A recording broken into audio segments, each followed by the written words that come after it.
Guys, Swathi here. അപ്പോൾ ഇന്ന് നമ്മൾ ഡിസ്കസ് ചെയ്യാൻ പോകുന്ന മൂവി ഏതാണെന്ന് വെച്ചാൽ ധീരം എന്ന് പറഞ്ഞ മൂവിയാണ്. ജിതിൻ സുരേഷ് ടി സംവിധാനം ചെയ്ത ഒരു ഇൻവെസ്റ്റിഗേഷൻ സസ്പെൻസ് ത്രില്ലറാണ് ഈ പറഞ്ഞ ധീരം എന്ന് പറഞ്ഞ മൂവി. സോ നമ്മുടെ ഇന്ദ്രജിത്ത് സുകുമാരനും അജു വർഗീസ്, വരലക്ഷ്മി ശരത്കുമാർ, ദിവ്യ പിള്ള, റീപ, മോനിക്ക ജോൺ തുടങ്ങിയവരാണ് ഈ സിനിമയിൽ അഭിനയിച്ചിരിക്കുന്നത്. സോ ഫസ്റ്റ് ഓഫ് ഓൾ ഈ മൂവിനെ കുറിച്ച് പറയുകയാണെങ്കിൽ ഞാൻ കണ്ടിടത്തോളം മൂവി സസ്പെൻസ് ത്രില്ലർ ഒക്കെ ആഗ്രഹിക്കുന്ന ഒരു കാഴ്ചക്കാരാണെങ്കിൽ ഇറ്റ് മേ ബി എന്താ പറയുക, പടം നമുക്ക് ഇഷ്ടപ്പെടും. പക്ഷേ മൊത്തത്തിൽ പടം ഒരു സ്ലോ ആയിട്ട് തോന്നി. കാരണം ഒരുപാട് വലിച്ചു നീട്ടി ഒരുപാട് ടൈം എടുത്ത മാതിരി എനിക്ക് തോന്നി. കാരണം എന്താണെന്ന് വെച്ച് കഴിഞ്ഞാൽ എന്താണ് സ്റ്റാർട്ടിങ് വല്ല പ്രശ്നം ഉണ്ടായിരുന്നില്ല. ഒരു കൊല നടക്കുന്നു, അങ്ങനെയാണ് ഇൻവെസ്റ്റിഗേഷൻ. ഒരു കൊല നടക്കുന്നു, അത് എങ്ങനെയാണ് ആരാണ് കണ്ടുപിടിക്കാൻ പോകുന്നത്, അതാണ് മെയിനായിട്ട് പറഞ്ഞത്. പക്ഷെ പിന്നീടായപ്പോൾ നമുക്ക് ബോറടിക്കാൻ തുടങ്ങി. എന്താ ഭയങ്കര സ്ലോ ആയിട്ട് വലിച്ചു നീട്ടി, അതായത് നമ്മളെ ഇടയ്ക്ക് തന്നെ ഇങ്ങനെ നോക്കും, പൗസ് ചെയ്ത് നോക്കും, ഇങ്ങനെ അടിയിൽ ടൈം ഇത് തീരാറായോ എന്ന രീതിയിൽ നോക്കുന്ന രീതിയിൽ ഒരു അവസ്ഥ വന്നു എനിക്ക്.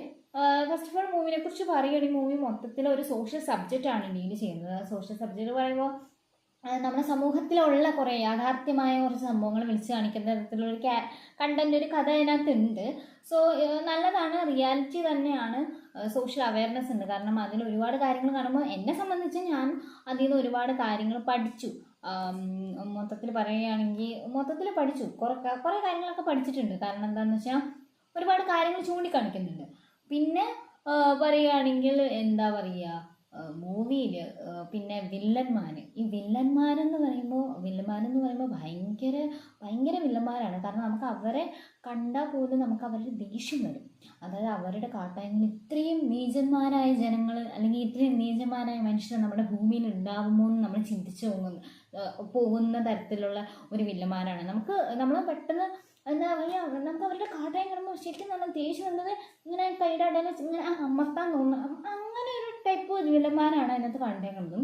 സോ വില്ലന്മാരെ എനിക്ക് തോന്നുന്നത് സിനിമയിലെ ബാക്കിയുടെ പോസിറ്റീവ് ക്യാരക്ടേഴ്സിനെക്കാളും നന്നായിട്ടുണ്ടായിരുന്നു വില്ലന്മാർ. കാരണം അവരെ നമുക്ക് അത്രയും, അതായത് അവരെ എത്ര വെറുപ്പ് തോന്നുന്നത് അവരുടെ ഒരു അഭിനയത്തിൻ്റെ ഒരു മികവായിട്ട് എനിക്ക് ഫീൽ ചെയ്തു. സോ പേഴ്സണലി പറയുകയാണെങ്കിൽ എനിക്ക് ആ സിനിമ ഭയങ്കര സ്ലോ ആയിട്ടാണ് തോന്നുന്നത്. ഞാൻ കുറേ നേരം മൂവി എന്താ ഇത് തീരാറായില്ലെന്ന് എനിക്ക് തോന്നി. കാരണം കുറേ കഥകൾ, ആവശ്യമില്ലാത്ത കുറേ കഥകൾ കൊണ്ടുവന്ന് കുറേ അവർക്കൊക്കെ ഇല്ലാത്ത ഫ്ലാഷ് ബാക്ക്, ഇങ്ങനെ കുറേ അവരുടെ കഥ പറയില്ല, അങ്ങനെ കുറേ കാര്യങ്ങൾ വെച്ച് മൂവി ഒരുപാട് നീണ്ടു പോയിട്ടുണ്ടായിരുന്നു. അപ്പോൾ എനിക്ക് ഇത് തീരാത്തതെന്ന് തോന്നിപ്പോയൊരു അവസരമായിരുന്നു അത്. പിന്നെ അതുപോലെ തന്നെ കില്ലർ ഇതായിരിക്കാം അല്ലെങ്കിൽ ഇതാണ് എന്നൊക്കെ നമ്മളിങ്ങനെ തെറ്റിദ്ധരിപ്പിക്കാനായിട്ട് വേണ്ടിയിട്ട് ആവശ്യമില്ലാത്ത കുറേ ക്യാരക്ടേഴ്സിനെ അല്ലെങ്കിൽ ആവശ്യമില്ലാത്ത കുറേ കഥകളൊക്കെ കൊണ്ടുവന്ന മാതിരി എനിക്ക് തോന്നി. അതായത് ട്വിസ്റ്റ് ഇങ്ങനെ എനിക്കൊന്ന് ചിന്തിക്കാൻ വേണ്ടിയിട്ട് കാണിക്കുന്ന ഒരു മാതിരി ഒരു അങ്ങനെ കുറച്ച് സിറ്റുവേഷൻസ് എനിക്ക് ആ പടത്തിൽ തോന്നി.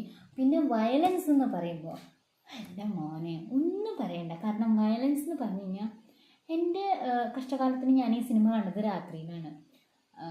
സത്യം പറഞ്ഞാൽ വയലൻസ് സത്യത്തിൽ സബ്ജക്റ്റ് ശരിക്കും സോഷ്യലി, അതായത് സമൂഹത്തിലുള്ള ഒരു സബ്ജക്റ്റ് ആണ്.